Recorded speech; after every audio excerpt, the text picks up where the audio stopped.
This episode is brought to you by Amazon Prime. There's nothing sweeter than baking cookies during the holidays. With Prime, I get all my ingredients delivered right to my door, fast and free, no last-minute store trips needed. And of course, I blast my favorite holiday playlist on Amazon Music. It's the ultimate soundtrack for creating unforgettable memories. From streaming to shopping, it's on Prime. Visit Amazon.com/Prime to get more out of whatever you're into.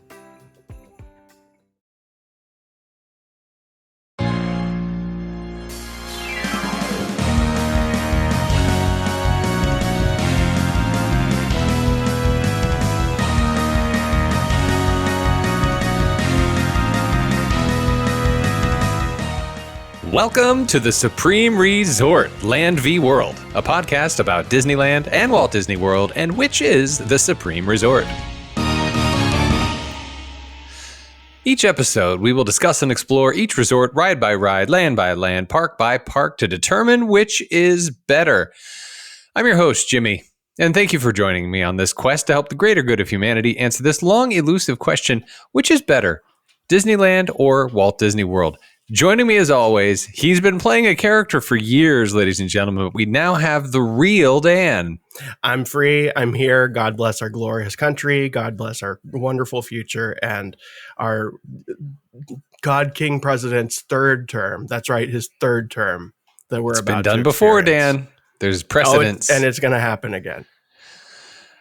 Oh, we also have, who's still in character, Eric. Yes. I am a moderate. Like the resorts we're going to cover. Oh, good. Oh, I like that. Okay. I didn't think of that one. Go for it. I'm sorry. I didn't mean Adam the Woo. I meant Eric. Is Eric here? Oh, wait. Hang on. Put down your piping hot beverage. There you go. Hey, it's me, Eric. Hi. Oh, hey, there he is. Hey, I'm here. Hey, that was the character he's been playing. He's been playing Adam the Woo for the last 4 years. Too long. Okay. That beard. Listeners, I'm so thank glad you I very shaved much it off. for joining us again. Real Dan, fake Eric. It's good to see you both. We are continuing our epic saga of the hotels. We're in the moderate era. And today we're going to cover the Disney World. The Disney World Resort. We're in the Weimar Republic of the Disney. That's right. Oh, yeah. We only have 4 hotels to cover today. I'm out of character again. Sorry. Yes. Go ahead. Get back in and go. Yeah. So we only have 4 resorts to cover today, but they are sprawling resorts with a lot of history and fun facts. So it will be buckle in.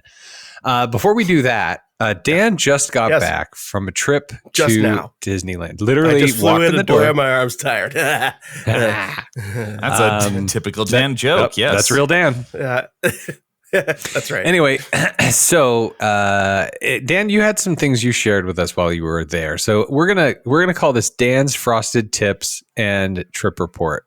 Yes. There it is. It's also the mailbag. Welcome to the mailbag of my trip of reporting.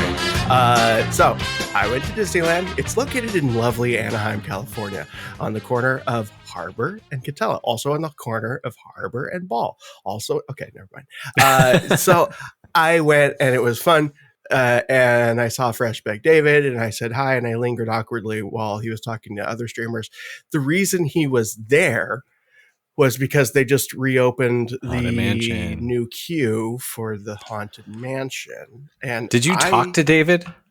I talked at him and he looked at me like, why are you trying to invade this conversation? And I was like, I'm picking up on your social cues and I'm walking away. Thank you. Oh, thanks for listening. My experience. Yes. Yeah.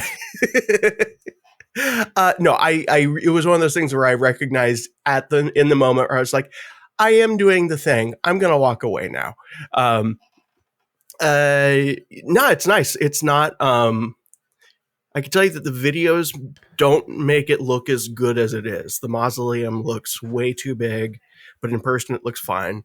Mm-hmm. It's understated. It's nice. It is as immersive as it can be without it being over the top and gaudy like the Walt Disney World version. Uh-huh. And I think that it, if anything, the music is a touch too on the nose in terms of it being the music from the ride, but I'm sure people will think I'm wrong about that. I haven't watched anything, just avoiding spoilers. Is it like slow? That's exactly what I was going to ask. It's that, but like waltzy and almost playful in a way. Is it too loud? It is a hair too loud, but it's also just too obviously connected to the actual note patterns of Grinning Ghosts. Huh. It'd be great if it was... Do you remember, Dan, I'm sorry to cut you off. Do you remember the Twilight Zone Tower of Terror in Florida? Do you remember the cue? I remember that was one of my favorite things. Okay. The music. Rundown, the music is playing that sounds like it would be playing in the 1920s in a fancy hotel in the courtyard. Well, the thing that they nailed perfectly there that I don't think would work here as much, because the theme is what they did technically is they had the music playing and they put a reverb filter on it, but they removed all of the dry signal, and so all you had was reverb. And it was this very haunting, distant sort of thing, because that's what that would do. Why wouldn't it be that way at Disneyland's Haunted Mansion? It's less. It's still alive, kind of. It's not a. It's not a murder scene. Yeah. And just in terms of fitting in with the land, I think for me, what I would have liked is just dial down the direct one-to-one note of it by like 15%. Have it be like evocative, maybe same chord structure, maybe like more sparse instrumentals here and there. Like, I get what they're doing. And instead of like just going fully ambient with it, they went, hey, we need to make sure people understand that this is the music. Does it feel lazy to you? Maybe. I think my feeling, don't get me wrong, overall, I like the whole thing. And this is just like a small note. I think it's more like someone said, hey, let's have the music playing. And they didn't put too much thought into what that could be. And they went ahead with just, okay, well, here's this. Okay. What's my thought, thank you, Jimmy, for this topic, because I'm not going to be able to be there for a while, but what's it like transitioning from Tiana's Place, Haunted Mansion, Bayou Adventure? Funny you mentioned that. And again, before I move on to that, I just want to make it clear to the listener or whoever that all of that I just said, you need to keep in mind like who I am and what my taste is. I'm sure. No, wait, real you or no, me in character. Real me gotcha.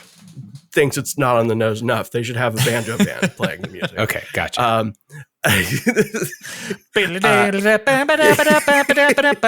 Sing along. You sing along. You right there. You better sing along.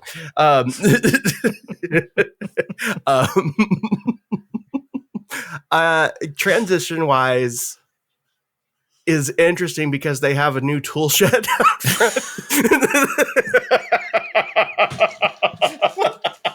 Like literally? Well, depends on it looks like a barn. They have so they built this store. It's supposed to be Madame Leota's, whatever. Right. It's that's like the Memento Mori thing. Right. I don't know if you remember when you saw it in the concept art where it was like, that looks like it might be too big. Mm-hmm, it is.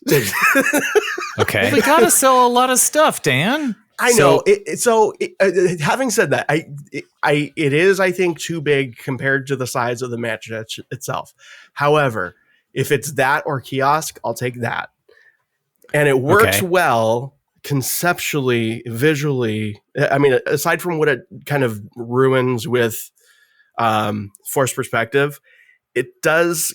I see what they're trying to do in terms of like it being a turning point from Bayou Country and New Orleans Square and back and forth. Like it does work aesthetically in that way. So let me ask you this. Yes. So few spoilers. I'm going to ask a dumb question. Okay. When I'm walking out of the Haunted Mansion, which, by the way, After you go up the speed going ramp. up to, it's kind of like coming out of the grave and you go out of a tomb. I don't know That if is you... exactly. Everyone the agrees intent. on that point. Yeah. Yes. Okay. I don't know why people hammer on that one thing, which was, I think, my strongest and most well thought out point. So that was in character, Dan. I want to know how real Dan feels about it. No, real Dan thinks it's that it should just be a roller coaster. It's just so much better that there are cartoon characters on busts, and you can Right. point That's right. at something and it might play Because music. it's a park for kids after all. That's Who true. cares? Fair enough. Okay, so I'm coming out of said tomb. Yes. The river's in front of me. Mhm. Where is this store? Also in front of you, but to the side. Directly? It's kind of conveniently nudging towards you. It's like the. Is it on my left, my think of- right, or straight ahead? It's on your left. Think of it as the sort of vaguely unwelcome person that I was being in the conversation that I was trying to invade with Fresh Baked David. Like, that's the thing where it's like, I see what you're doing and I wish you wouldn't, but you're not really in the way. Okay, gotcha. By the way, Tiana's Bayou Adventure, wrote it 3 times. Yeah. Love it more every time. Oh, good. First time. I think the original response that you sent was like, hopefully Disney World figures out what to do because there's going to be a lot of dead space. Yeah, I can Too late see for how in Disney World. In fact, I watched a ride through of the Disney World version after, and I was like, yeah, I can definitely see why people think there's a lot of dead space. But in this one, the dead space is like it's used for it. I don't want to even say it's dead space. There are points where there's no animatronics, but there's like projections happening, and they do come back later. Like it's part of the story. It's tied up. Yeah. Okay. But if this thing was any longer, I definitely would feel how it drags. Having said that, this thing is tight. Like like even the third time I rode it, it was like this. Everything fits. Everything works. Yes, the story, the premise is stupid. I'm gonna give that to you. Like, yeah, it's dumb. We're gonna go find friends. But the song, the Splash Mountain storyline wasn't any more coherent. Now, here's my problem. It sounds like you're channeling the character Dan. I'm kind of curious what real Dan feels about this. So here's the thing. I don't want to get canceled. All right. Well, legit question. I watched a side by side of Tiana's and Splash Mountain, right? Yeah. You know, like for like. Oh, side wow. by side. Okay. Because of the video quality or whatever, I have no idea what's going on. Why am I going up the hill and what am I going into? Is it scary? Well, it's. Which Dan are you asking? Real Dan. Real No, Dan. no, all of the Dans. Real Dan Band of finds Dans. it terrifying. We're going to have to figure out a shortcut for what I actually mean, what answer I actually want. Real Dan was holding on to I was holding my pocket the whole time. I was like, oh my God. No, but like the conceit in the original is like, oh, you're going to the thing. Don't throw me in the briar patch. So, what's the point? Okay. Skip ahead a few seconds if you want to avoid spoilers. The first time I wrote it, it wasn't clear at all. But second time, like, I get it. This is what's going on. So Nope. Skip ahead some more. We're not there yet. Okay. So there ain't nothing in here but bees drop that like pours a bucket of water over the side at the end. That part of the ride. Okay. Yeah. The little roller coaster part in the middle. Right. So that is. Now, are you being shrunk down at that point? Yeah. That's Mama Odie shrinking you down. That's when it happens. Because you're looking for, like, they found the key components of the band. Again, stupid premise. Yeah. But she's like, hey, we can find smaller instrumentalists to play. Okay. And then then she shrinks you, and that effect is actually as cool as you could expect it to be. By the way, that translated in the video, which is surprising. Okay. Yeah. And then Okay. and then the lift hill at the end is her making you bigger again, so that you can make a big splash at the party. Oh, fun! That is, and the music in that part is like it's cool. It's like it's all gospel-y, and of course, Real Dan found it horrifying, but I feel like the character would have really appreciated it. So it's triumphant as opposed to everyone's got a laughing place. The tone is completely different. The tone is very much like shivering possums. We're all this is so fun, and it's not scary that you're getting wet. It's actually fun. It's part of it. Psychologically speaking, is it less scary psychologically because it's not a punishment like scary music? It's like, oh, hey, look, we're about to have some fun. Well, okay. Real Dan says that in some ways it definitely is a punishment, but I don't want to know more about that. For not being woke enough. But I mean, I think in terms of it being a ride that is enjoyable, it is a ride that is enjoyable and it works. It works well. I enjoyed it. All I know is that I had more fun than I had with Splash Mountain because it's more of a fun ride. Do you find that because you went on Splash Mountain so many times, or can you be objective about that? I think that's just my initial, I went in expecting it to be like, okay, I think I like it, like I was really not expecting to like it as much as I do. But that first splash that you go in, keep skipping. That first splash that you go in is this really good reveal of like, oh, we are actually in a different space now. It's really well done, and the animatronics are good. They're fluid. They work. If I could flip a switch and go on Splash Mountain just to be like, oh, hey, I remember that, maybe I would, but I don't know that I need it back.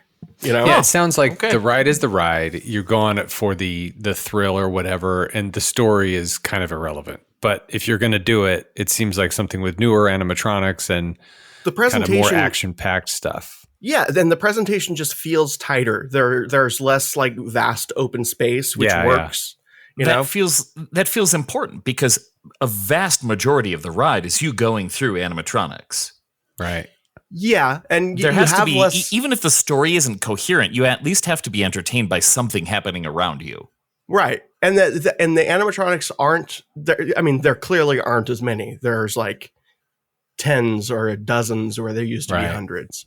Did you notice any leftovers from America Sings? They had a weird like half deteriorated goose just like in the water, like sparking. Other than that, struggling. Oh. Wow. I would like to see Sam. Anyway, all right, just in the interest of time, and we can come back to anything in the next episode. But real quick, you'd mentioned something about the queue at Haunted Mansion, and it was like a trial that Horace told you about? Oh, yeah. So I have, and apologies if I wasn't supposed to share this, but an anonymous source has shared with me that this was sort of a proof of concept, and that they are looking at, being able to show Disney that like, not only can this work to expand these queues, but like there's a market for it. People are excited for it. And it does in fact expand the concept. They are now hoping, if Disney is truly on board, to get the Pirates of the Caribbean queue to be less of a just like line of people down the walkway. Here's some Spanish tiles. And keep then, walking. And then the real challenge would be the Indiana Jones queue, because it was, first of all, it was built to handle like 2 or so hours of queue. Yeah, that was like the original queue, That was the idea. Like, it was like, we can absorb as many people as you can give us. And then with Fast Pass / Lightning Lane, they changed it to be just like, well, now we have this outside queue, but then you're going to walk through the inside queue. Yeah, and you have to hold so many people out there because of that. Right. So it makes the lightning lane, I don't want to say worthless, but instead of being the usual like 10-minute wait, it's like 20, 25. Right. But most importantly, it's wasting all of that sweet, sweet queue space that could be used. Now, having said that, there's no natural mix point other than the one that they're currently using. And that's the challenge with Indiana Jones is they might have to mix point. Rethink the whole thing. Oh, wow. Yeah. Well, just have to widen it, really. Maybe. I mean, I don't know. I think the idea here is utility, but also the chance for reinvention. Yeah, because I know, especially now, if I spend $400 per person to do whatever, and I have to wait 20 minutes for that Supreme stuff. I mean, sorry, sorry, no, Supreme. Sorry, my character. No, well, cool. I really have to take down the time code. Sorry, Eric. All right. So just again, we have time constraints. So Dan, are you okay to move on? We can come back to anything you may have. We're back again next week. Just because it's quick, the Uber thing, the idea that I had. Oh, yeah. Uber in to the harbor thing is fine. Uber out. I had confirmation from multiple Uber drivers. If you Uber out from downtown Disney or Grand Californian Hotel, so much easier to get one and so much easier to deal with. And last thing they told me is that when you're getting that Uber out from harbor, what you're not seeing is that the line to get into that parking lot is the end of it is way up on Ball Road. Oh, wow. So it takes them like a half an hour to get through that line to get to you and deal with all of that effery. And the feeling is like, wait, what's your, hang on, let me look at your. It's me. Yeah. So then the feeling is like Uber will automatically like assign them to it. And they're like, oh, great. I got it to what? Oh, no, thank you. And they'll cancel it. Because it makes a lot more sense for them to cancel. Because they're getting the $7 either way. Yeah, they're not getting surge pricing during that time. Right. So they're just like, I could do like 5 rides during this time rather than just if you walk a block away. By the way, that was a past show elaboration is what that was. Oh, yes. So we talked about whether it would be better to do Downtown Disney, Disneyland Hotel, or Grand Californian, and confirmed it is better. Speaking if just real last thing, if you're ending in Disneyland, then with this idea, just take the monorail out, go to the Downtown Disney pickup, and you're good. If you're finishing up at California Adventure, instead of going through that giant wave of people exiting World of Color, just go out through the hotel. Smart. Thank you. Past show elaborations. Hey, we have another past show elaboration. We have theme music for it too. Past show elaborations. All right, it's fine.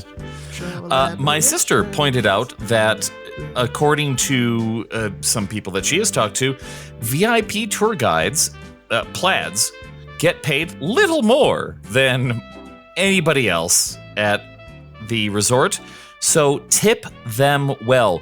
This point about tipping on a plaid tour is kind of one of those things where people are like, oh, I'm spending thousands of dollars for this. Now I have to tip you?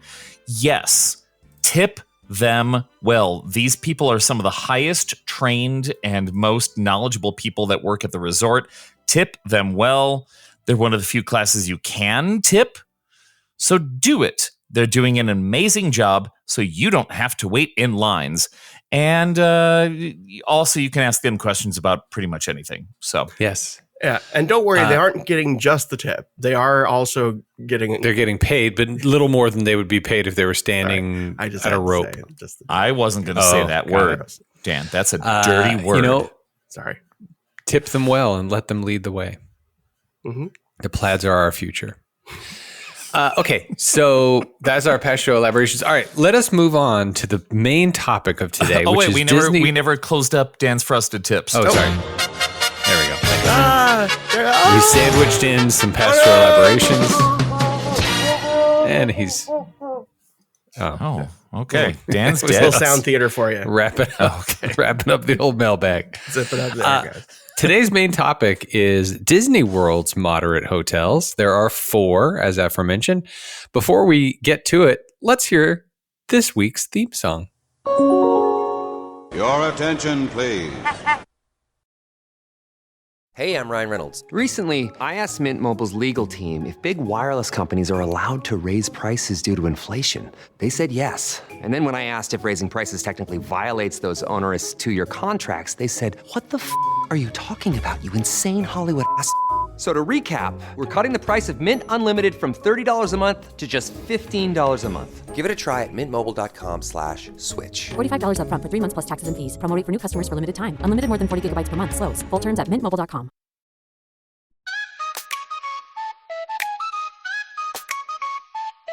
Welcome, dear friends, to a world full of dreams where hotel prices hit absurd extremes. Stay in Magic, pay Disney's high fee, or risk Harbor Boulevard where the vibes are gritty. Hotels, hotels of Disney delight, where a bed costs you savings or it's sketchy at night. From Floridian flair to a budget charade, Magic Kingdom hotels, pick your own parade. It's magic and wonder if you can pay the price, or the sound of a siren in the neon lights. Hear Florida men down the hall yelling with pride, while across from Disneyland we're just here for the ride. Hotels, hotels of Disney delight, where a bed costs you savings or it's sketchy at night.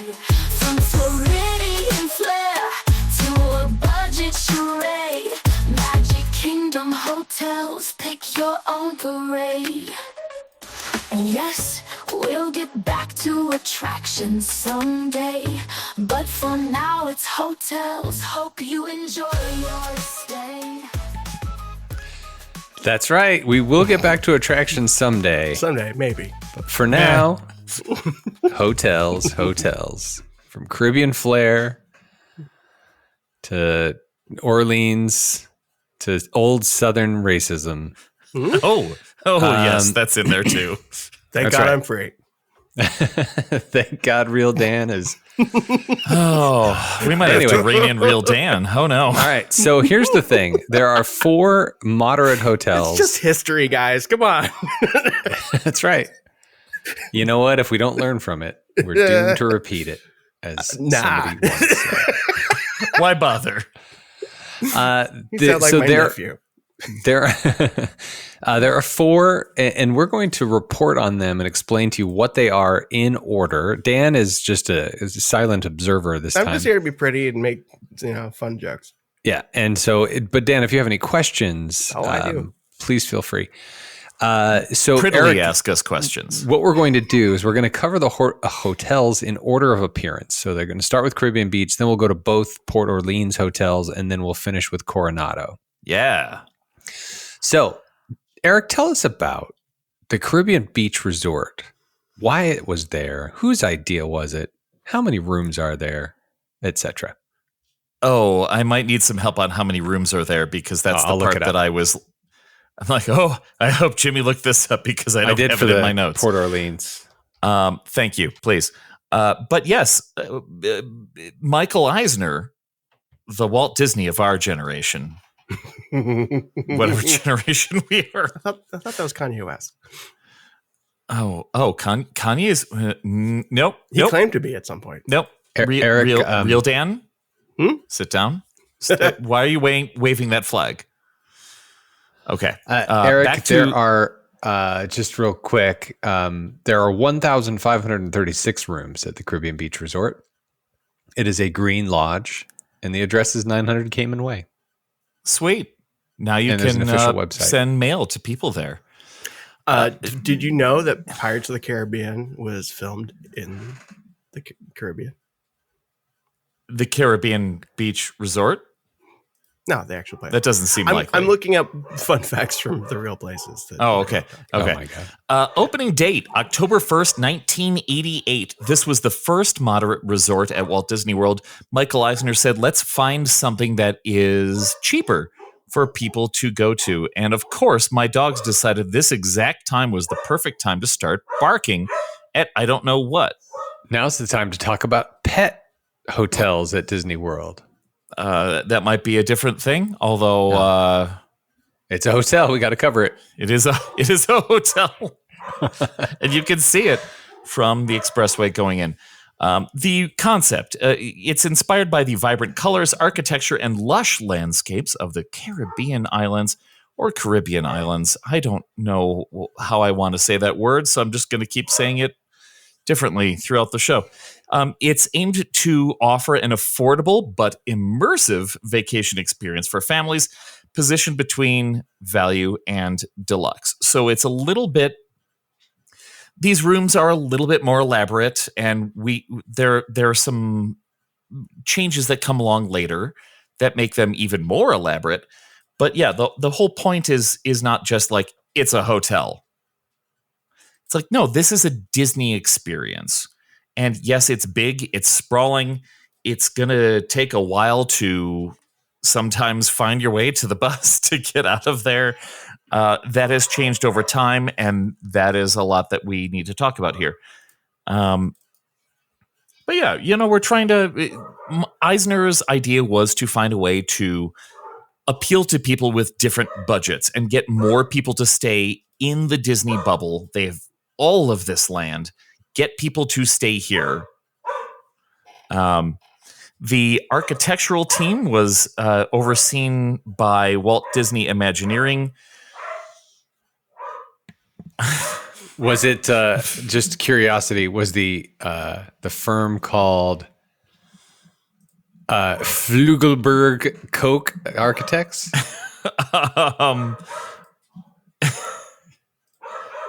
The answer is yes. It was Flugelberg. It is. Koch I'm sorry. I'm very Architects. distracted by my dogs going absolutely berserk. I was trying to help. Thank you. Thank you very much. Flugelberg. This was, at the time when it opened, the 5th largest hotel complex in the United States. Wow. 1,500 rooms. The area is themed, kind of. It's named after islands, kind of like the Polynesian. They just named... My goodness, this dog.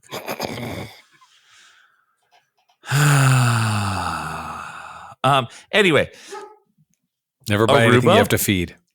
What? Never buy anything you have to feed. That's my goodness. Then I'm sorry, Dan, I have to let you go.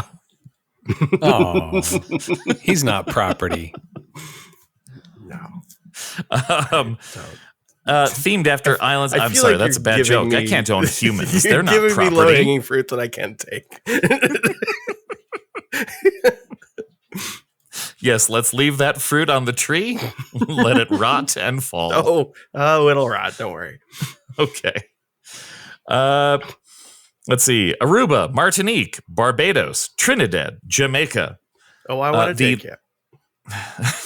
The lake in the middle is named Barefoot Bay, and it is 85 acres in size. Caribbean Key is the beach and play area along one part of this construction.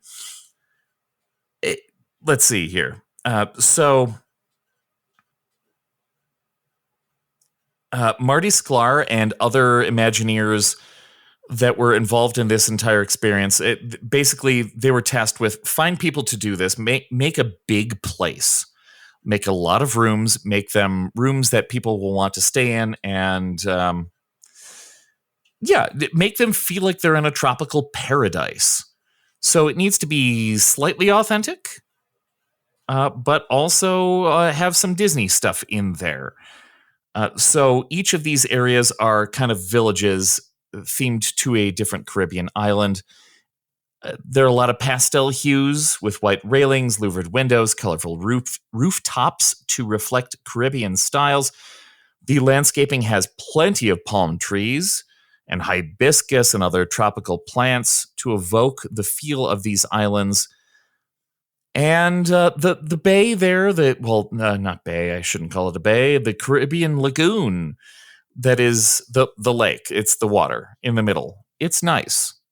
They've got beaches around it. They have boardwalks over it and around it. It evokes a nice experience of walking around over water. Yes, you're in Florida. It's not the least tropical place in the world, but you do feel like you're in a different part of a tropical experience. So you get some of the feel of a Disney deluxe resort like the Polynesian.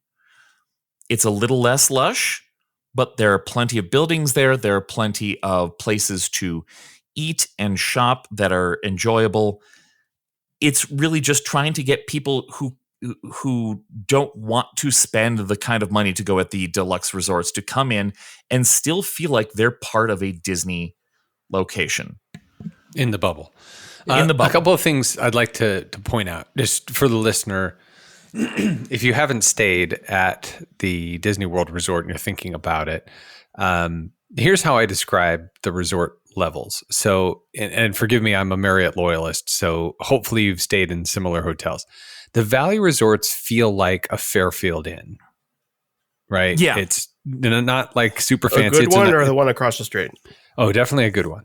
It's a good one because there's also there's a picture of, there's a giant statue of King Triton. And you can look at his abs. So the Valley resorts feel like a Fairfield. The moderate resorts feel like a Courtyard hotel or like a Hilton Garden Inn. And then the deluxe resorts feel like a full service Marriott or a full service Hilton. So the amenities kind of match the quality, the soft goods like the beds and that sort of thing. That's sort of how I would describe it. The other thing we spent a lot of time with the Disneyland stuff is how to get to the parks, right? So regardless of where you stay in the moderate level we talked about last time, you could walk. Some of them, you should walk. Some of them take the ART. Some of them, take an Uber or whatever. The thing about Caribbean Beach up until just a couple of years ago is you had one choice, despite the fact that it's across the street from Epcot, right? Literally. It's very, very close. Easy bus ride. Yeah, you could, in theory, walk across the street and be at the back end of the boardwalk, right? Oh, but please don't. There are no sidewalks. Exactly. So that's kind of the point I'm trying to make, is that you don't have a choice other than take the bus or drive your car until the Skyliner. So now you have the Skyliner, you have the bus, or you have your car or Uber or whatever. So I would equate the Caribbean Beach without the Skyliner. I would equate it to one of the hotels that Dan talked about last week, where you're on the ART stop, right? And it's not exactly like, for the most part, you're not going to go directly from your hotel room to the front of the park. You're going to have to get on a bus. You're going to have to walk a little ways to get on the bus. And then you're going to have to wait till it goes to the other 5 buildings on property. Yeah. And then you have to, then you at the front gate. And then on the reverse.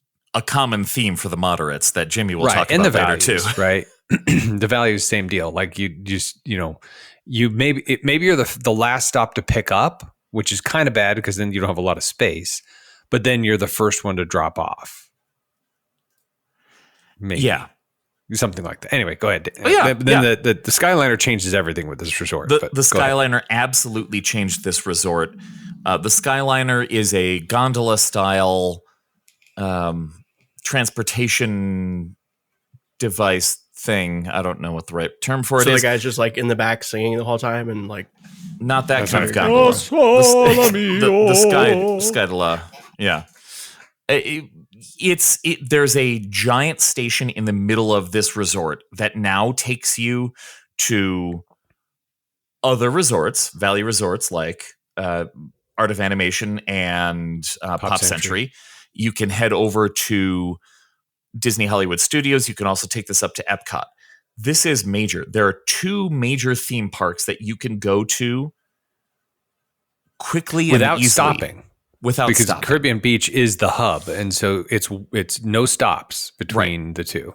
Yeah. If you're coming from, like, if you're staying at Pop Century, you have to stop at Caribbean Beach and change gondolas to get to where you want to go.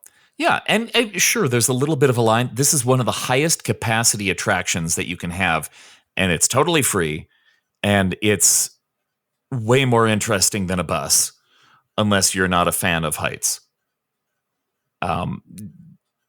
Taking being this, scared that you're going to run into the gondola in front of you every time it comes to the station. Well, it's just the thing that happens, sometimes.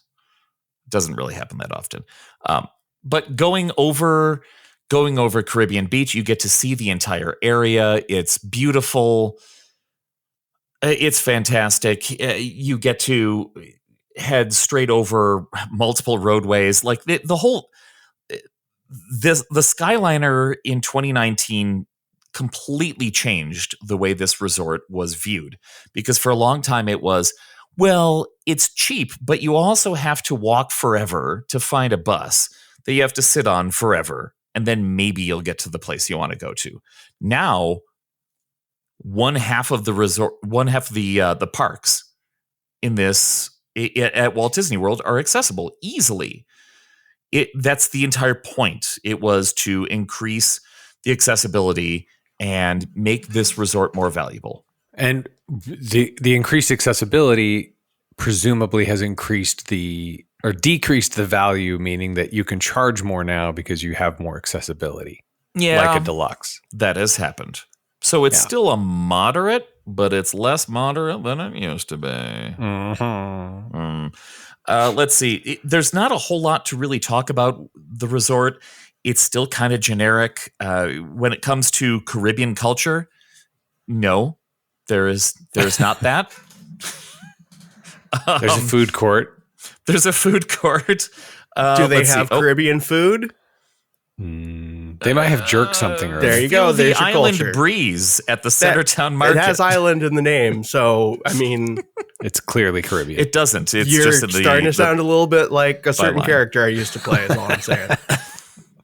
I mean, there are a bunch of places to eat there. It's basically, it's what Disney does at these resorts. It's a little bit elevated above the value. There are multiple places to eat. There's a cool lounge on the water. There's not a whole lot to talk to about this. Yeah, Dan, do you want me to list some food items from the Centertown Market to prove that? There was a restaurant. It was a sit-down restaurant there. It closed for a long time. Did it reopen? Do you know, like a full-service dining restaurant?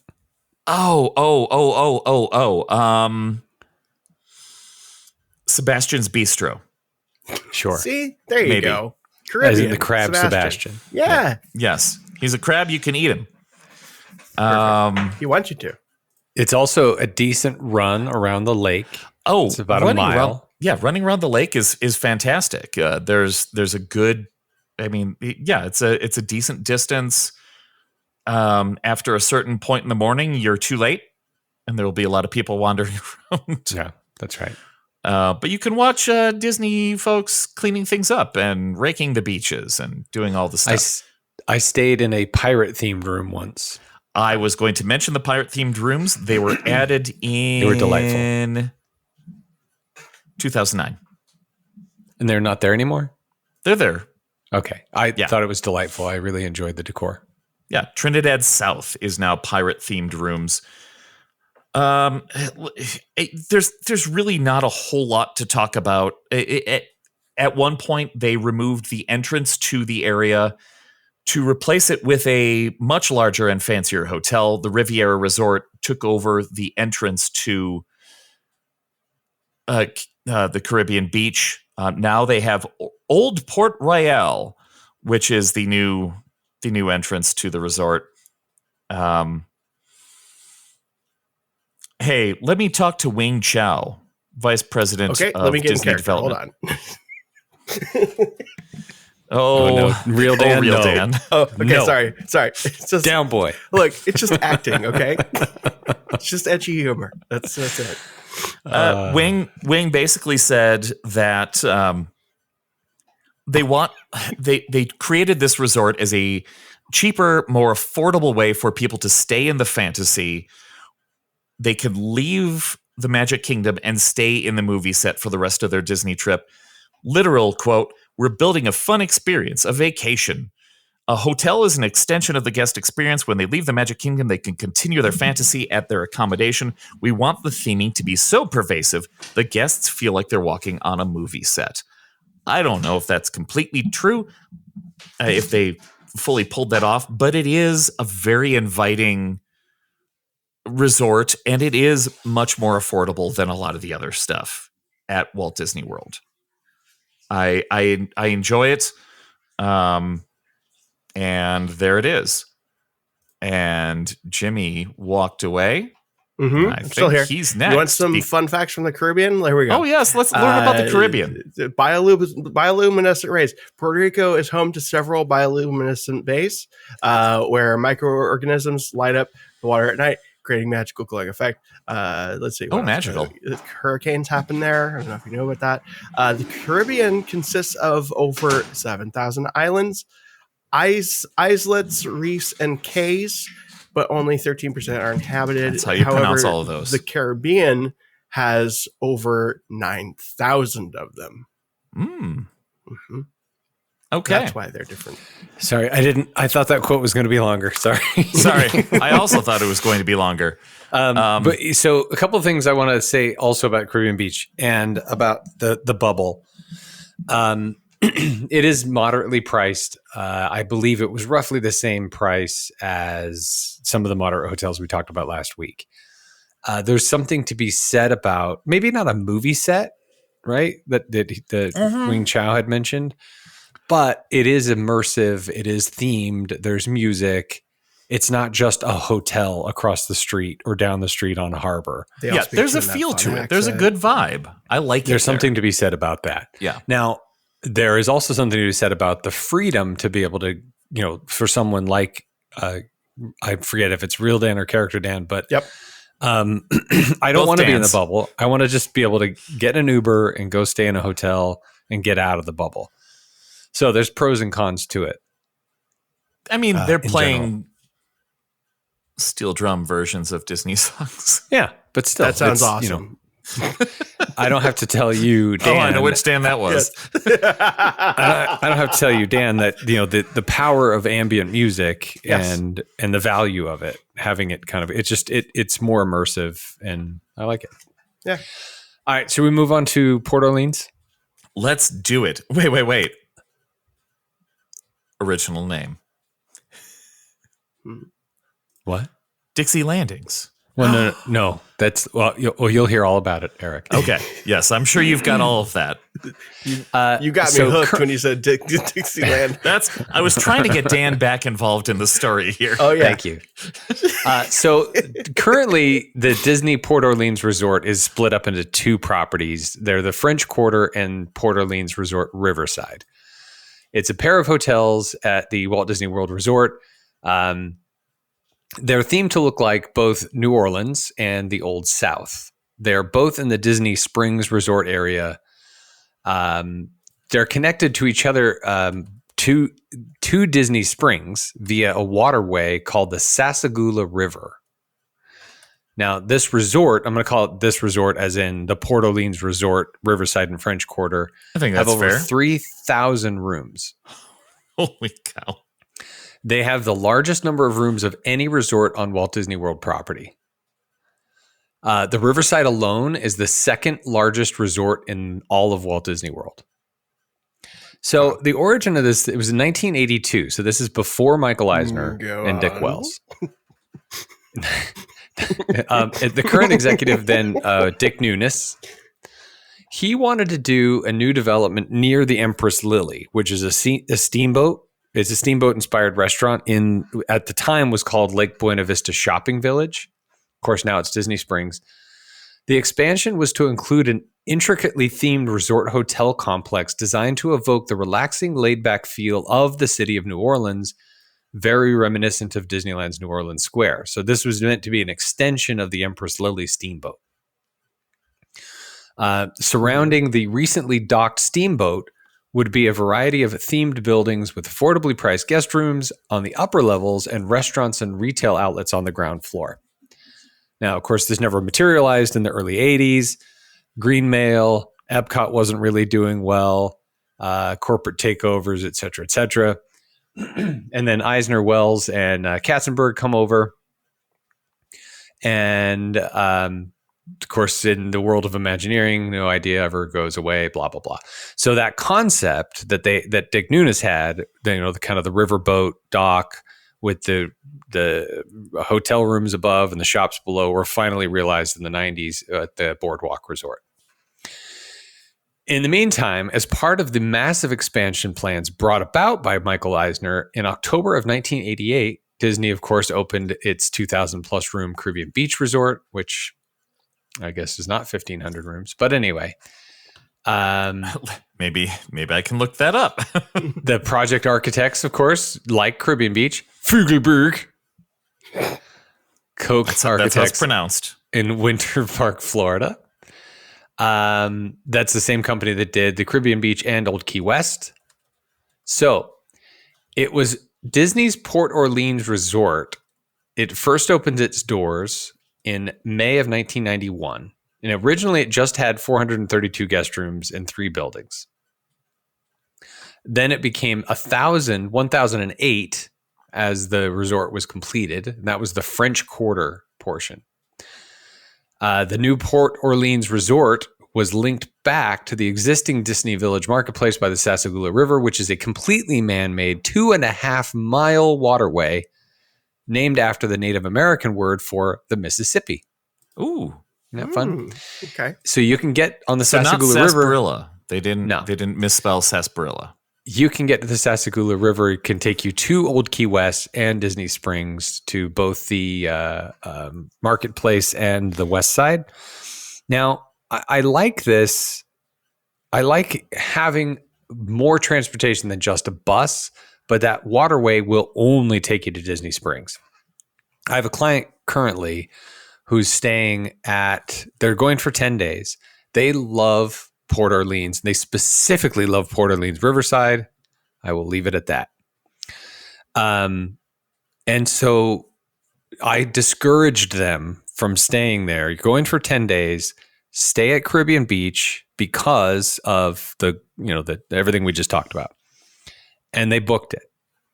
And then a few days later, like, you know what? We just want to stay at the Riverside.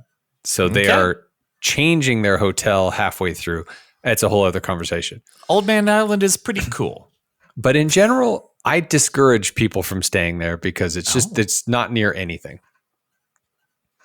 Anyway, so just down the New River, the Sassagoula, was Dixie Landings Resort. Mm-hmm. Now, this opened on the 2nd of February, 1992, and it featured rustic-styled Alligator Bayou lodge buildings. Now, shortly after that, phase 2 of this second resort opened with the more elegant sophistication of the Magnolia Bend Mansion buildings, bringing the total guest rooms up to 2,048. Okay, so these, let's call it what they are. These are plantation style homes. They sure are. That is what they are. We can't ignore history. Okay. That's true.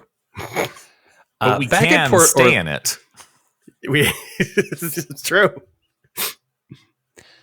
Yeah. So then there were restaurants. The Bonne Famille's Cafe closed in August of 2000. Boatwright's Dining Hall then it was the last one at Dixie Landings. It continued to serve both sections of the resort. Now, in March of 2001, I looked everywhere for this, and I could not find anything like nefarious or like, this is the last straw. We got to change Dixie Landings.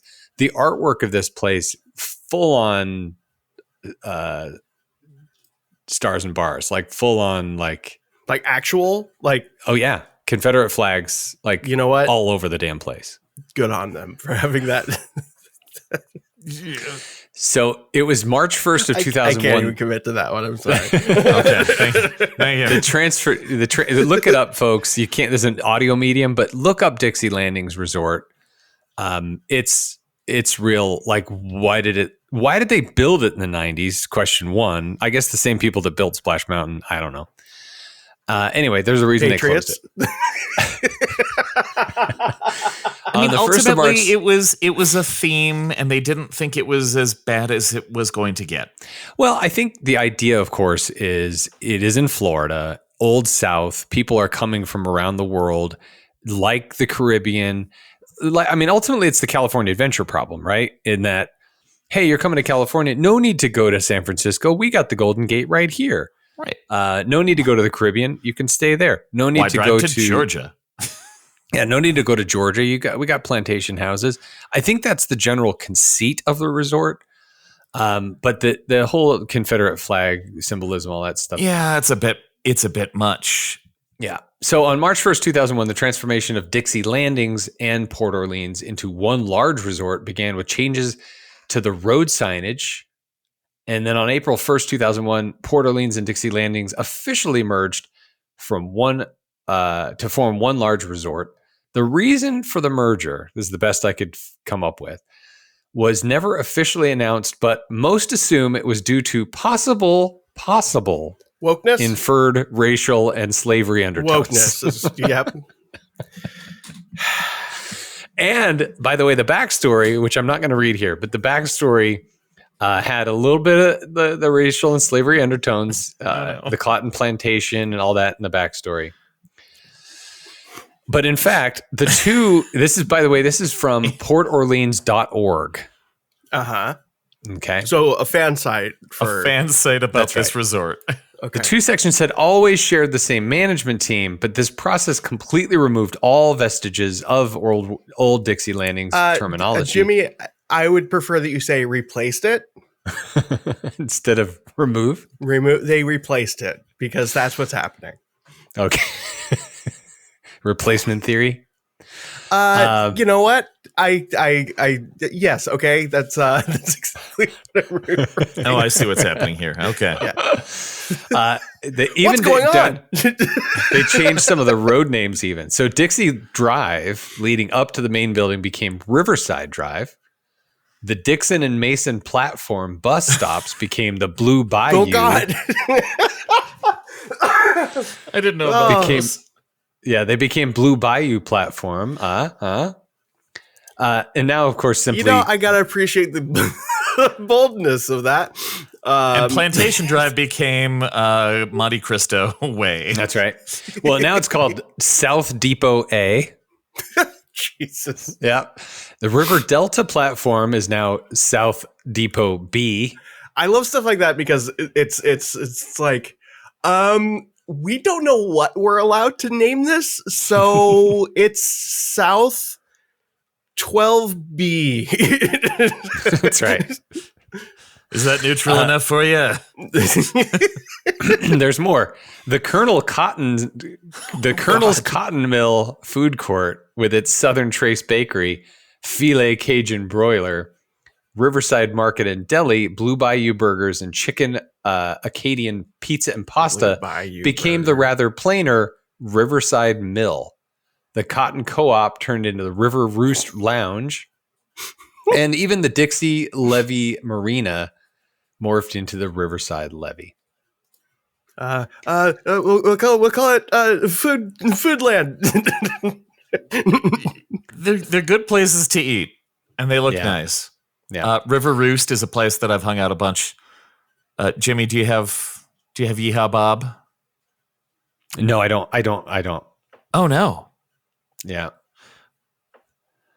I can I talk don't. about Yeehaw Bob if you really Talk about want. Yeehaw Bob. Okay. Who's this Yeehaw Bob person? You go to the River Roost Tavern, and there's a guy who plays there several days a week called Yeehaw Bob. Oh yeah. Sorry. He's a famous guy. He's been playing piano there. He does 2 sets a night. He's there very late in the evening. He's a really nice guy. But that's it. He's a piano player. He's a singer, and he has become well known enough that people will pack out this lounge. He's old. More than like any other Disney lounge I've ever seen. People wait for this guy to show up and do his show. And if he's not playing, it is significantly fewer people there. Yeah, he's old. Yeah, he's an older guy, and he was laid off during COVID, early COVID times, but he is back. He's still got it. He's just a super sweet guy who he's a musician. He plays at multiple places around town, and this is his one place that he's there a frequent amount, and people will. It's so weird for a resort that is so removed from the rest of Walt Disney World. Right. People go to this resort to hear him play. Yeah. The French Quarter is a more, it sells out faster, and it could because there's 1,000 rooms, but I prefer the French Quarter decor. Yeah, I mean, the decor is nicer, and they've got the Scat Cat Lounge, and which is it is a cool what now? Scat Cat Lounge. It's a cool jazz lounge. Do you like jazz? Yeah. Dan likes jazz. One of the Dans likes jazz.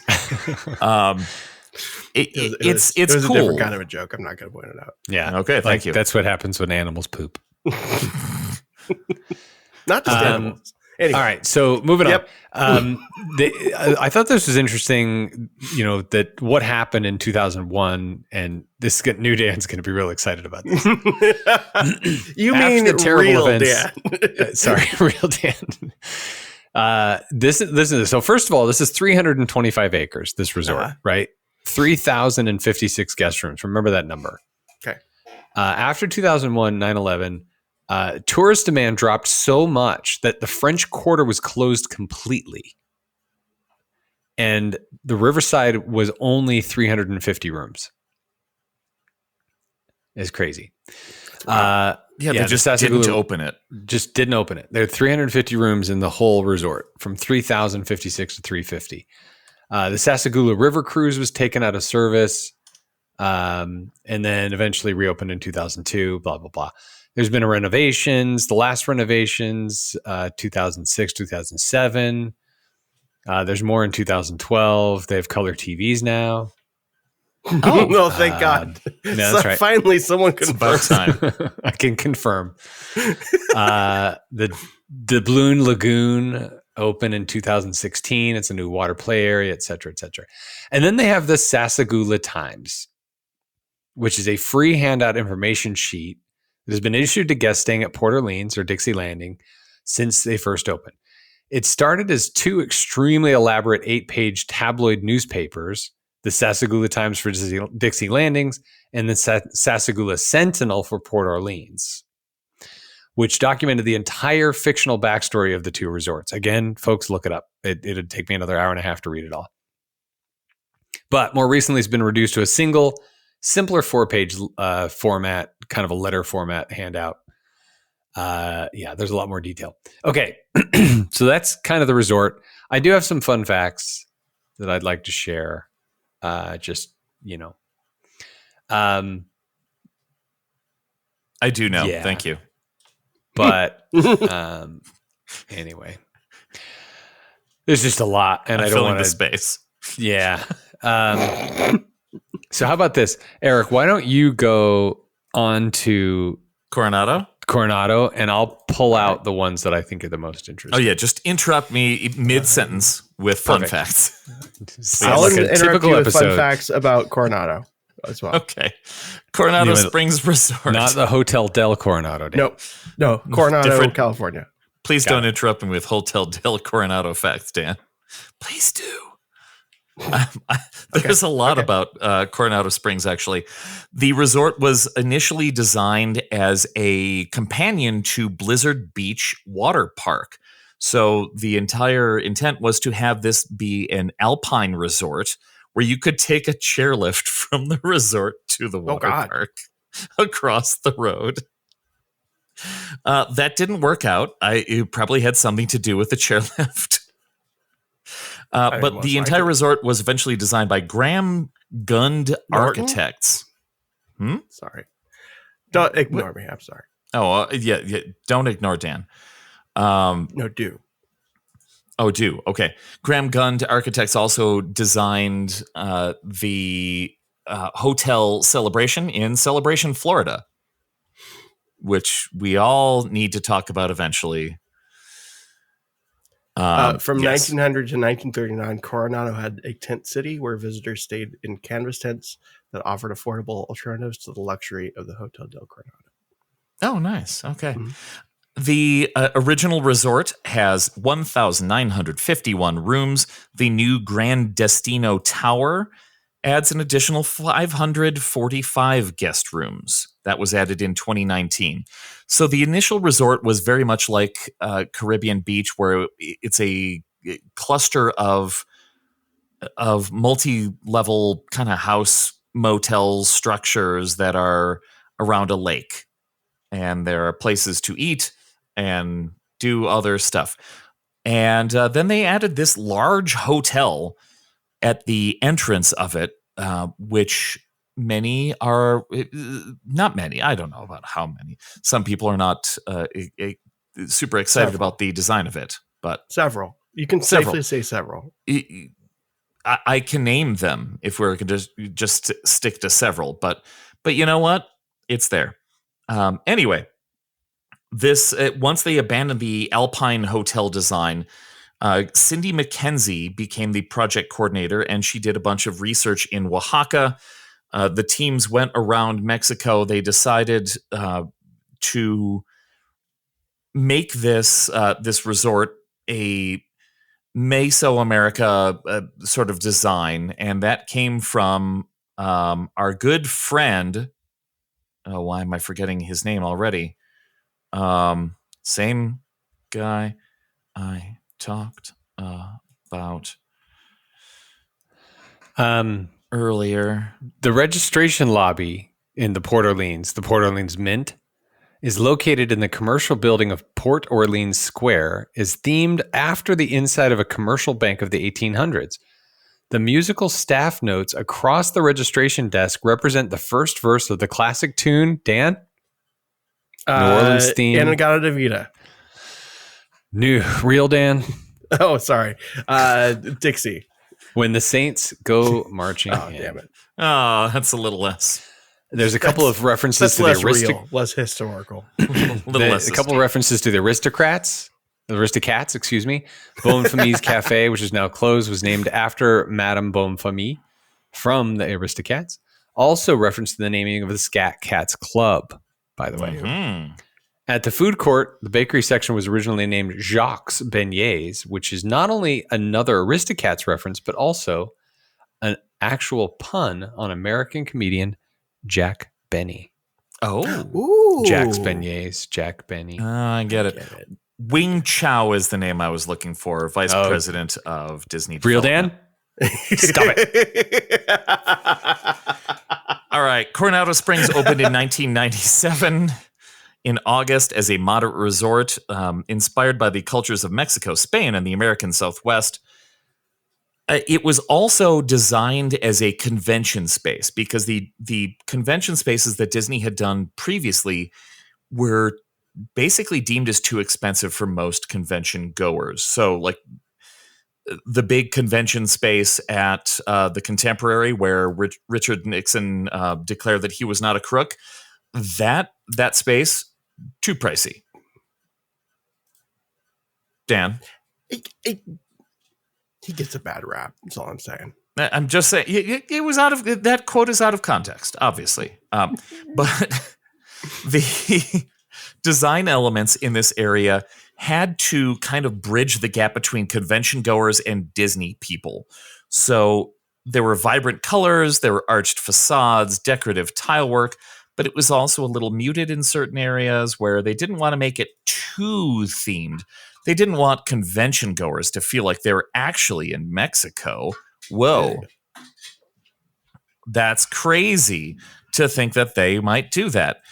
The area has done pretty well. And then in 2019, they added in the new Grand Destino Tower, which is named for the movie Destino, which was a project between Dan, producer and a studio.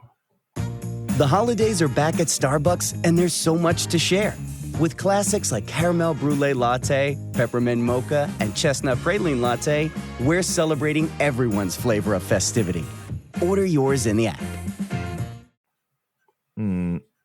No. Walt Disney and Salvador Dali. Oh, that's right. Yeah. Walt and Salvador wanted to do an animated feature for a long time, and they tried to collaborate. It never really fully came to fruition until both of them had died, and Roy E. Disney finished the film. There's a great book about it. They play the film in the lobby of It's a really interesting film. Yeah, it is really interesting to see a classic animation guy do a project with a surrealist. It's very interesting, different topic. So this location is, even though it's no longer connected directly to a water park, it is noted for its proximity to Epcot, Hollywood Studios, Disney's Animal Kingdom. Now that the Skyliner has come along, it's a little bit of a pariah because it's all bus. It's tighter than some of the other big resorts like the Port Orleans resorts. There's nowhere to go. There are plenty of places to eat. There's plenty of stuff to do, and I'll get to that. We're running low on time, but really, the resort is in the middle of nowhere. It's one of the few places that's close to Animal Kingdom. It's considered an Animal Kingdom area lodge. But you still have to take a bus there. I'd say some people might like that aspect, though, like the far away part. I really enjoy staying there. It's a cool place. It's got another runnable lake and area around there. There are so many different places to eat. It's very well designed, despite it being kind of bland in the convention center space. They do have a lot of interesting things to look at around the resort. It's just, it's Spanish colonial mixed with Marriott. I like the pool with the temple and the water falling down. That's awesome. Yes. Yeah. And part of the original design is that there is a Mayan temple that was discovered here in this place. So it's not like Disney Springs where Meriwether Adam Pleasure found this place and just built a bunch of stuff there. This is supposed to be another destination. This is not in Florida. So, fun fact: it's not too far from the Winter Summerland and the Blizzard Beach. Right, not very far. Right, not very far at all. So the real person, Francisco de Coronado, left Mexico in 1540 to find golden cities. In an Imagineering thing, Imagineers imagineered a place that was founded by a descendant of Juan Francisco, who is not problematic in any way. Sorry, nope. Dan. He's just a nice guy who found a place. He found a pyramid. I think of several people like that. Oh, okay, great. Excellent. Juan found a pyramid in 1569. Sorry. Go ahead. I told you to interrupt me, but...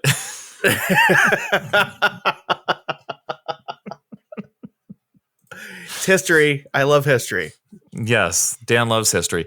Juan found a pyramid in 1569 atop the Coronado Springs, which were named by indigenous people for sure. Absolutely. And he made it into a super cool pool with a water slide. Then he left, and it took hundreds of years for Disney Imagineers to find his diary and find this place again. Wing Chow, again, vice president of Disney Development. No, I see that look in your eye. Stop it. He wanted to create a space where people wanted to go on vacation, but it's in Florida. He created this convention space.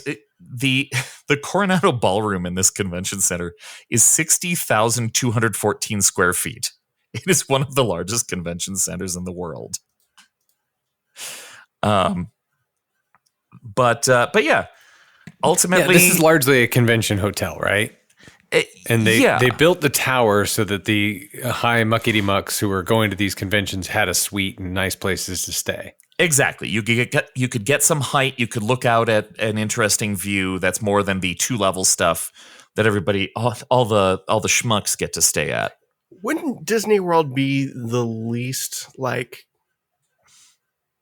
economically viable place to hold a convention? Like if you held a convention there, wouldn't that basically be saying to the entire industry, like, we don't know how to handle our money? But well, you're also, I think what it is trying to get people to go. That's why they have conventions in Las Vegas and they have conventions in San Diego and they have conventions in Florida, all because people will go there. Absolutely. That's the idea is, yes, we're spending this money, but you can take your family here and your wife and kids can do something while you go and do work. Sorry, I slipped back into character for a second. I didn't realize that it was, in fact, the most pure form of art in the world, which is advertising. That's correct. And I mean, that's why there's a convention center at Swan and Dolphin. Mm-hmm. There's one at the Contemporary. There's one at the was it Yacht and Beach? Maybe has one. Yeah, they do. Obviously Coronado. It's convention capital of the world, Florida. There's a bigger one at like outside of. I mean, it's in Orlando, but outside of the resort. Right, the Orlando Convention Center. Yeah, that one. That one's pretty big. It's a big one. Yeah. Anyway, in 2019, they said, let's renovate all of the rooms in the entire resort and also add a big-ass tower that is 15 floors and has another 500 rooms. And so I already talked about Walt and Salvador Dali. So they designed this hotel to have a more Spanish flair. Imagineer David Stofchik says the ribbon design, if you look at the tower, there's this like gold wave coming down it that is interesting to look at. The idea was to make it look like water flowing down the building into Lake Dorado, which is the big lake in the center of the area. So this place it has a definite modern Spanish flair. It's not like it's trying to go for something that's more upscale and recent. So they have the restaurant Toledo up top and a lounge named Dahlia, which is got it. Okay. Oh, good. He got it. Yeah. There we go. It's a very good lounge. It's a very good restaurant. I actually preferred my time at Toledo to Topolino's at Riviera. Just saying. And and then down in when you walk in the entrance of this area, there's a lower level that leads out to the pools and the lake and everything. But there's also Barcelona Lounge downstairs, which just has a really cool vibe to it. And it is a gin bar. In the morning, it's a coffee bar. And in the rest of the day, it's a gin bar, which we spent a lot of time at. But this is a convention hotel, so odds are you can get gin in your coffee in the morning. There you go. Yeah, pretty much. There are plenty of other places to eat around this resort. So we've got Toledo. We've got Three Bridges Bar and Grill, which is in the middle of the lake. They have they're known for their sangria. There is Rick's Sports Bar and Grill, which is I had breakfast there after a race, and it was fantastic. Let's see. We talked about Dahlia Lounge, Barcelona Lounge, Siesta's Cantina, which is it's a bar on the water. Maya Grill, which is a sit-down restaurant. Cafe Rick's, another sit-down restaurant. El Mercado de Coronado, which is a very large... Yes, very large. Very, very large. It's convention center, but it's kind of like at Art of Animation, where we talked about it's a large open market sort of place where they've got a lot of different options. Like a food court, yeah. Yeah. It's designed for tons of people. You could probably find a cinnamon bun, but not a Cinnabon. Do you like cinnamon? Should you get extra frosting? Listen to After Hours, everybody. And And there we are. The Sassagoula Steamboat Company lobby. This is the lobby of the Riverside. Remind you, Sassagoula, of course, means Mississippi in Native American language. It also houses the registration desk and guest services. This is themed after an inside of an actual riverboat.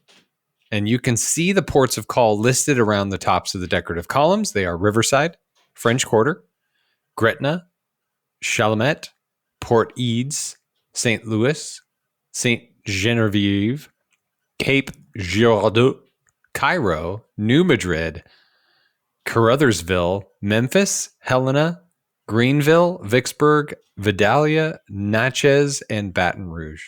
All of the proper names that were listed are Confederate generals. That's right. Thank God.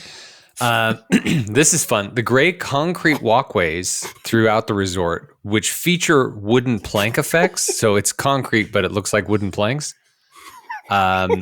These are all the main routes from the waterside area through to the parking lot. So if you get lost, just follow the concrete. Follow the walkway. The leaf imprints, of course, in the concrete were made by placing actual leaves in the wet concrete. And then as soon as it dried, they pulled the leaves. The wooden alligator bayou guest beds were hand carved from hickory by a North Carolina woodworker hired by Disney specifically for the resort. I was really hoping that you were going to say about a gator. Yes. No, it was they were all carved by Hiram Gatorwood. Speaking of gators, do you ever wonder why they chose the mottled green carpeting for the alligator bayou rooms? So when the gator gets into the lobby, you wouldn't notice. You can't tell. They blend in. It's go away green. That's right. Oh, no. It's meant to represent alligator skin texture, of course. All right, swimming pools, guys. Swimming pools. The 8,500 square foot, 225,000 gallon doubloon lagoon pool at French Quarter is highlighted by a colorful 51-foot sea serpent called Scales. No. He emerges from the pool in a blaze of purple and turquoise. The He's name not Scales, scary at all.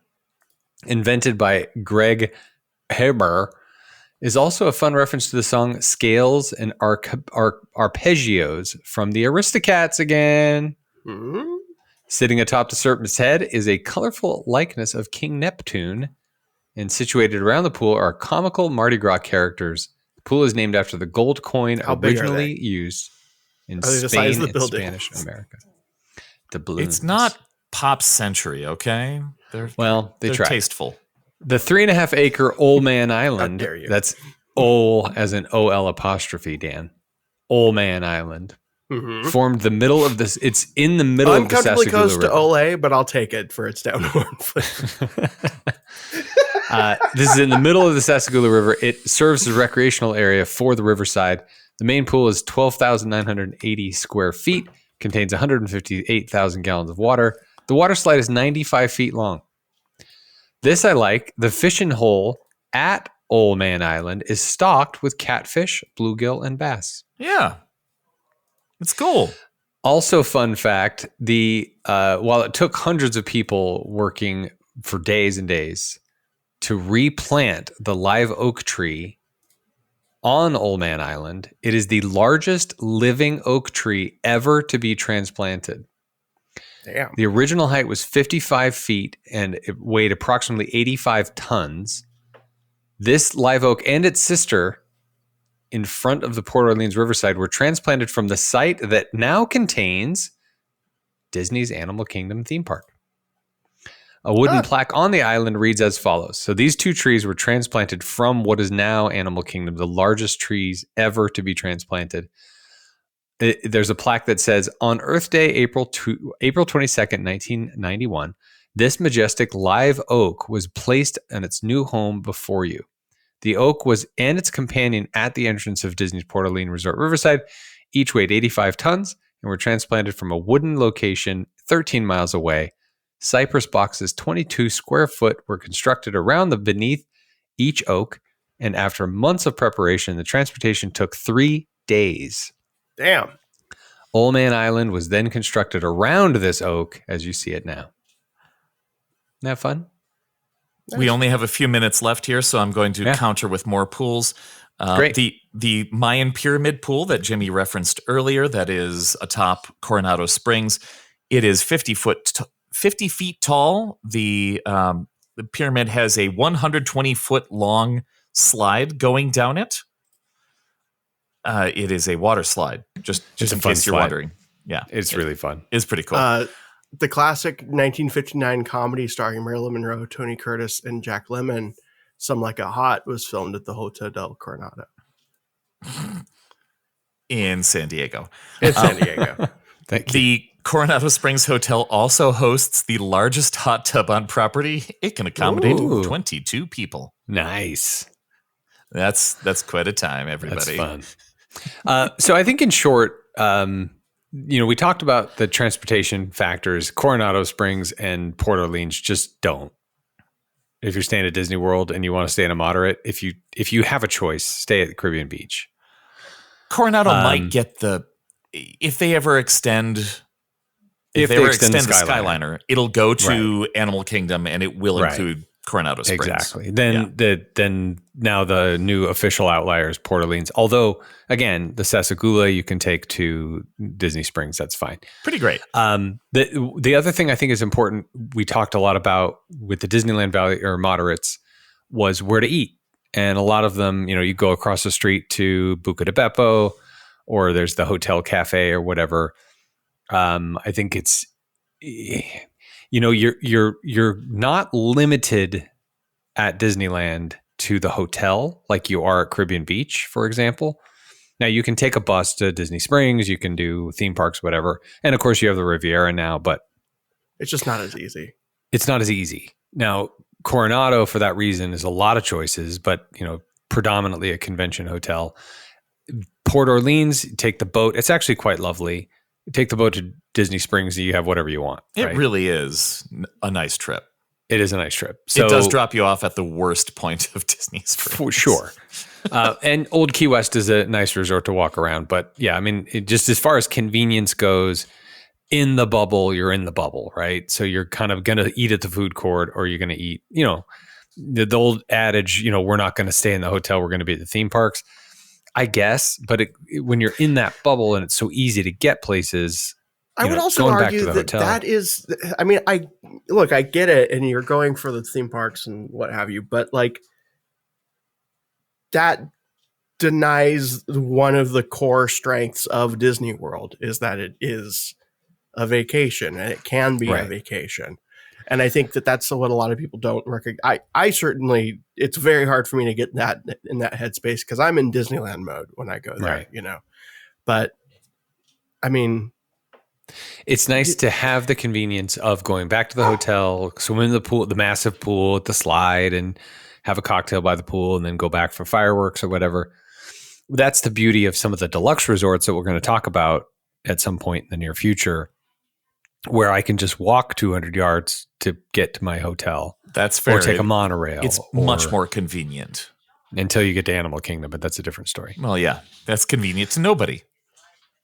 Except the people who work there. Oh, there you go. Anyway, hey, I'm here for work. Oh, I'm already here.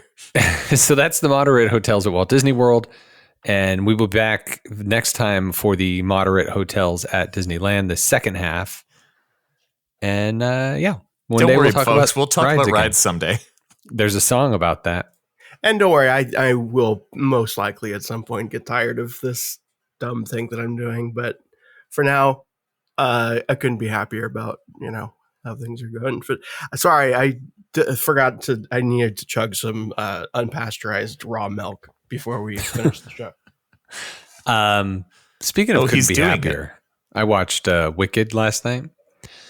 I was spoiler free. I was really, really pleasantly surprised by Ariana Grande. Oh, she's fantastic. I thought it was going to be poppy and like stunt casting. She really did well. Like, not as complex of an acting job as it could have been, but it's not ultimately a hyper complex character. But she nailed it. She did a really good job. Kristen Chenoweth, but she's she is good. 100% trying to be Kristen Chenoweth. Oh, okay. But she doesn't have the depth of character that Kristen Chenoweth had. Interesting. Okay. But I would. It's all right. So I'm gonna leave it at this because I gave most of the time the hard stop. You've got I've 2 minutes. seen virtually every movie musical ever made, from Sound of Music to Sweeney Todd to whatever. This is by far. Have you seen Phantom of the Paradise? Sorry. For realsies musical. I've seen Phantom of the Opera. That was awful. This is the best film adaptation of a stage musical I've ever seen. Oh, wow. Okay. That's saying a lot. That is all I'll say. Listen to Scraping the Vault, where they may talk about this. Ooh, if only. If only. Dan will hate it. Okay. That's a good Both point. Dans. I think both will not like this. Look, the real me loves musicals in this weird way that I can't really reconcile. I love musicals so much, but the people in them don't care for them. Okay. Well, actors, especially all no their thank views. Well, thank you, Eric, for all that delightful goodness on Coronado and Caribbean Beach. Thank you, Dan, for You're welcome. Just I don't know what thank I you did, for but you're you. welcome. Yeah, Thank you for being you. Thank you, and thank you, America, for allowing me to be me. What I didn't do was name all of the 15 boats that are on the Sassagoula River. So, You have listener, 1 minute. you're Do it welcome. Memphis Miss, Louisiana Lady, Sassagoula Sunset, Bayou Princess, Crescent City Queen, called Crescent City Queen on the boat's nameplate. Magnolia Blossom, Florida Queen, Buena Vista Queen, Saratoga Queen, Blossom Queen, Jazz Lady, Delta Lady, Azalea Bloom, Southern Breeze, Jazz Queen. Okay, I did it. Lots of queens. Yeah, indeed. Dan, you have something to say? Nothing. Real Dan? Just as long as they're using the right bathroom, I don't care. Okay. Oh, Jesus. All right. This That's on that note, listener, thank you for listening. This has been the moderate resorts at Disney World. Back next time with the moderate resorts at Disneyland. Call a concierge. I mentioned a couple of things. This is the kind of information you'll get from concierge if you're interested in a Disney World trip. And there are other shows I'm not going to name. And they're all great. And listen except for the one, and it knows what it is. Yeah, it knows what it did. But Scraping the Vault has a new episode that is dropped by now. The Mickey's Christmas Carol. Listen to that; it's a lot of fun. That's the one. That's until bad. next time, folks. Be good to each other, and until next time, court is adjourned.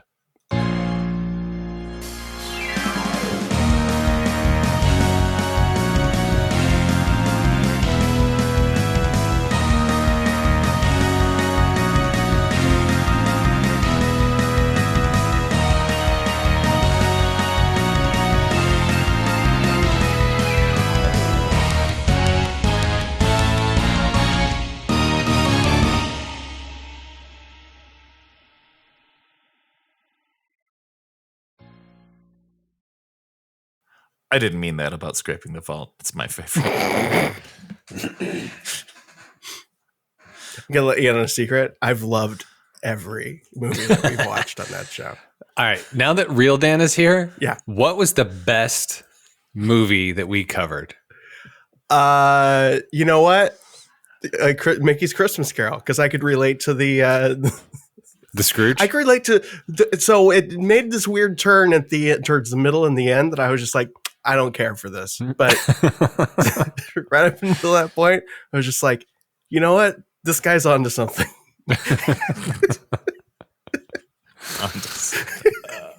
All right. Listener, be ready for our upcoming Bitcoin. Our new sponsor, Scrape Coin. The Scrape Coin, Vault Coin. Vault Coin. Oh, Supreme Vault Coin. Ooh, Supreme.